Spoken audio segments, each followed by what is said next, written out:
Nellie King-Solomon. I'm a painter. I went to Cooper Union in architecture in New York City, and I also studied CCA.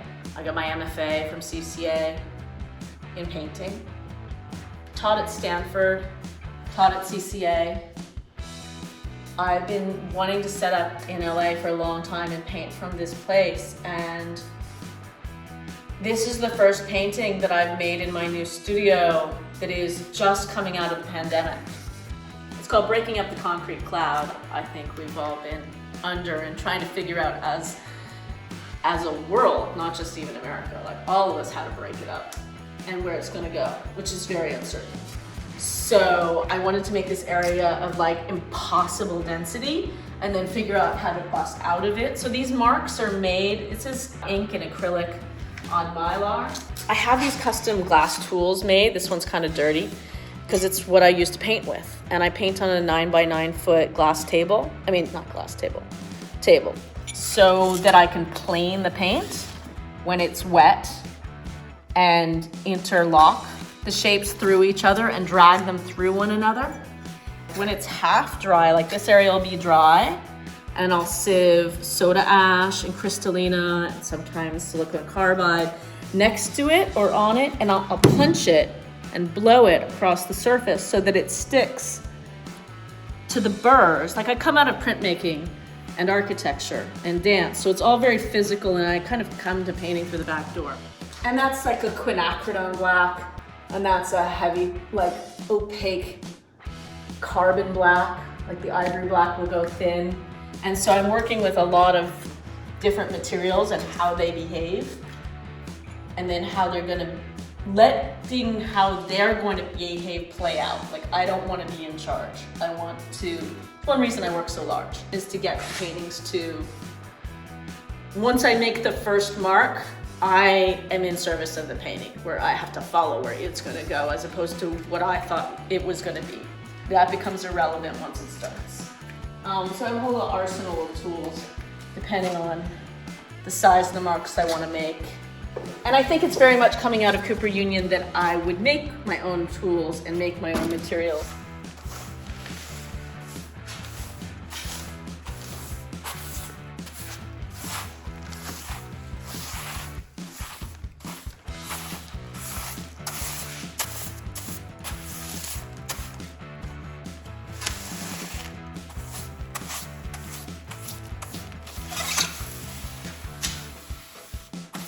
This is, I think, matchstick. So this I came to the studio as soon as I could after the curfews and the riots so that I could actually come here at night to work. It's not even brushed off yet. And I wanted to deal with the uncomfortable interlocking of the way that time has been really erratic and controversial, and I couldn't make a nice sweeping happy oval curve gesture. That just seemed really artificial at this point in our history. So it became these angular interlocking forms that sort of touch between chain link or any time you cross two forms and have them. I mean, you start to whiff of a swastika as soon as you make those kind of marks. And even the Russian constructivist have it. Like you're not even supposed to talk about that, but I want it to be inherent in the work, that there is a kind of an explosive uncomfort. The same idea as Breaking Up the Concrete Cloud, which I've been playing out over and over and over in a small book. And yet gradually as I kept playing it out, I was like, no, we gotta leave the curved forms. These have to interlock and be like broken pipes. And then eventually it became matchstick. But paintings tend to name themselves when they're done. And it's very physical, and I have to like climb on the table and be a part of it. And then once it's done, I step out and put all these heat lamps on it to dry.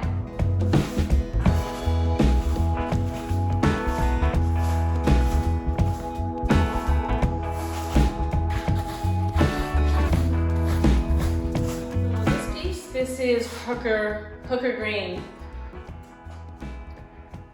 These very like deliberate, geometrically simple rings that break apart a 9 square grid obviously not all parts being there, but it holding the space of a 9 square grid. And I make the work flat on a 9 by 9 foot table.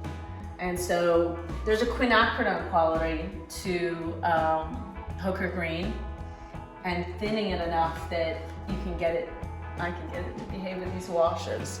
And I use a glass tool. I have these glass tools made. This one's one of my favorites. It has the best like weight and width. And make it by planing the paint.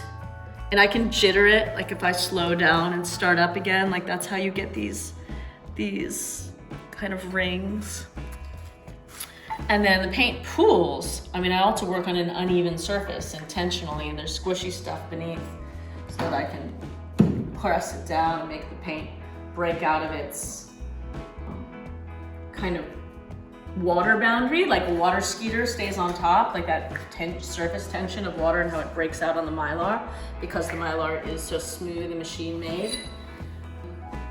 And then as it dries, so like this would be dry and this too would be a wet channel, and then I would sieve Crystallina and soda ash near the figures but not on them, and punch it and blow it and get it to stick on the channels that are still wet. And that looks different from different angles. So it's an interference Mylar, like a really like 0.015 mil, so that it shows up as blue or green or red or gold, depending which ones I'm using from which angles. And the white is soda ash, which is a dye fixer. It's basically pulverized salt. It'll continue to bloom. Like if I were to scratch this out with my fingernail, you would see the scratch, but it would also bloom and heal itself. This one actually I shaded it using black, like the black Crystallina, which is, you know, also glitter depending on, but it has it's an interference color, it's a different company. And these are these really big rings. Again, I used that same tool, sort of patched it together so it looked like one mark. And these two rings that are incomplete and run into each other and break apart. So this piece is where all of this work, all these oval pieces started. This is the first time I sliced a dowel on the bandsaw at the steepest angle in order to get an oval, a geometrically correct oval, and make the dot that I had been working in just black and white and dots for years, and then bring the dot into a place where it had speed. I wanted to introduce speed into the work. And so this was like the smallest tool of just a dowel sliced at the steepest angle. And it goes all the way up and starts in the corner, and I kneel, and all in one session the work's made so that I stay in the same air, like that Italian concept of chiaroscuro, where you're in dark air and you're in the same air throughout the piece. I feel like I have to make it all in one session so that the work and I am all in the same air. And even when the paint dries and you come back the next day, if you're painting this delicately on such a revealing surface as Mylar, you can tell.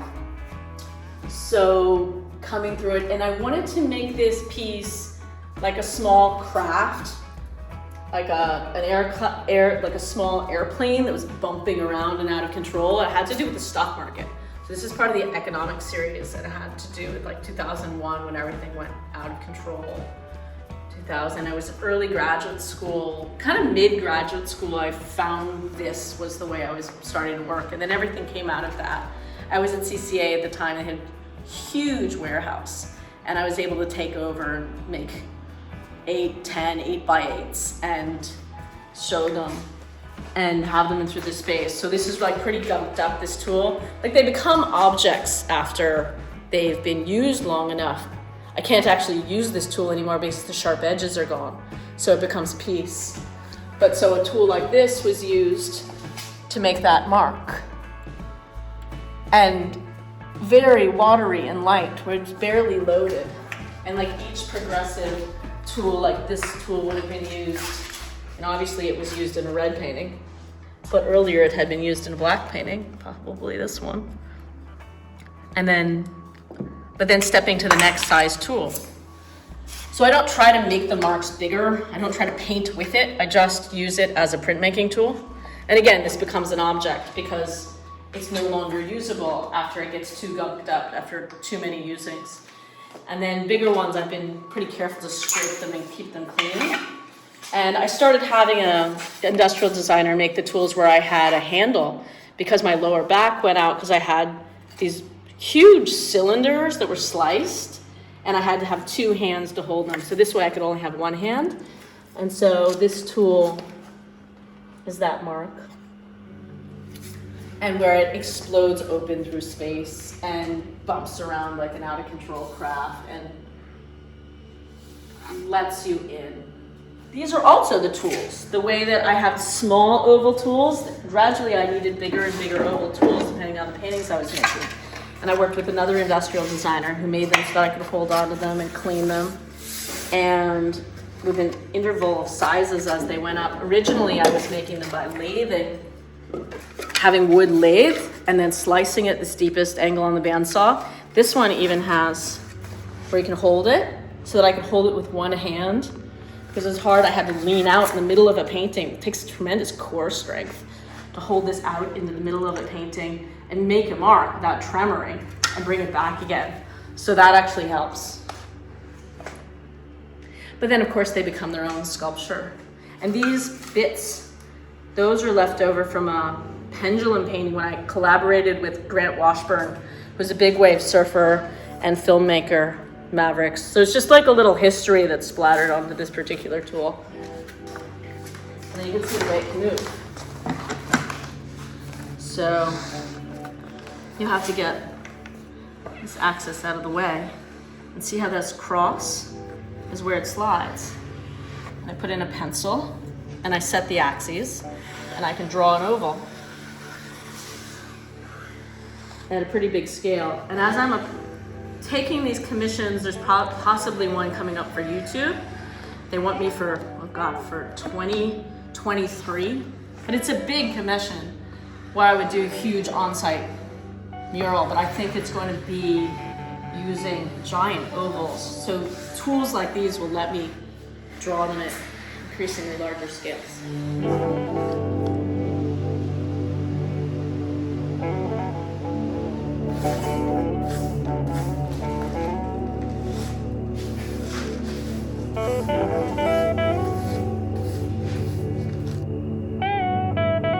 During the nights of the riots, when I wanted to come here to paint, but I definitely couldn't, I took this book that I had started at home and then started trying to figure out how I was going to break up this concrete cloud and just did, and I'm still working on this book, just one after the next of how the marks would break apart. And I pretty quickly within this realized that I didn't want to be making these oval marks anymore. So I don't know when that started to happen, but this is the 8x8 foot square, and then my works always break out beyond that in terms of what I feel like is the painting, but you only get to see a glimpse of it. So that's why there's this square for each and how it breaks beyond that. And just over and over reorganizing how the ideas could play out. And then when things got more intense, wanting it to be more angular and more dry and more rough and beyond. And I realized, I was like, I can't represent this time in curves. Like, it has to be these interlocking black forms. And I'm still got these strings and pins at home. I think there's going to be another book and another book that these are going to be shown at the Scottsdale, Arizona Museum. But I want to also bring in these pins and strings that one page will turn the next page. Oh, see, I'm working at home. It's my roses. And they become more and more erupted and more pulled apart. And I have a few more pages in this one, and I'm not done with the ideas. I'm going to move into another book, maybe two, until that show in Scottsdale, or until these ideas seem to play their way out, but I feel like I'm just still getting warmed up. Pandemic first started, I loaded up my vehicle with sawhorses and a big Mayline drafting table surface, and drove it all home and wasn't sure if we'd be stuck at home, and we were. So I'm glad I took it home. And I spent that time building this drawing that's called the first mountain line to successfully cross where the 405 meets the 10. So that idea, you're at home and you're visualizing that the freeways are empty, like now you're not out there anymore, and the idea that the world is emptied out. And I'm not sure if we still believe now, but at the time we also believed that the pandemic had come from crowding small animals in the wet market, in small boxes, and so these sort of, we could all hear so many birds, and I have a bunny rabbit. And so there's this sort of idea that the world was taken over by the animals, that we're not in it anymore. Sort of a post-apocalyptic future utopia, dystopia drawing, where the 405 meets the 10 is the center of the cruciform of freeways, and the first mountain lion to successfully cross wasn't too much traffic. And his whiskers kind of mirror the curve, which is the projected curve. I drew it in the beginning when we really didn't know whether we were going to be this arc or this arc, depending on our own behaviors.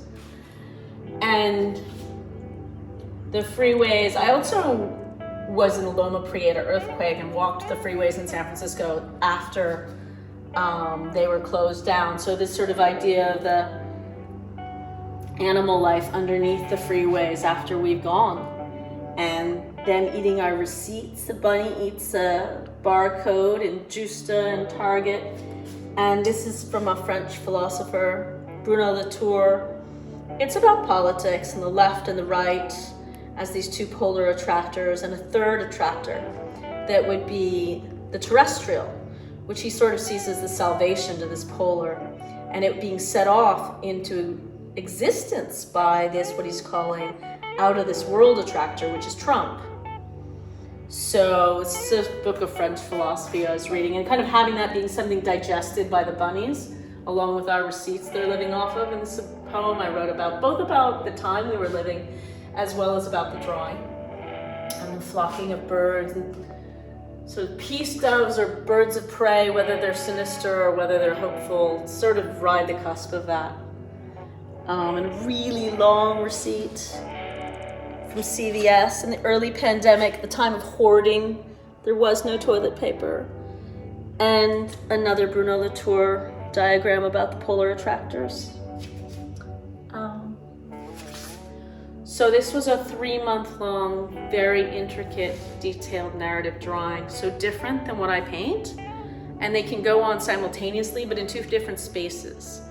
My studio is more like these like one big moment of making it once I have it really pretty clear what I'm going to do all in one session.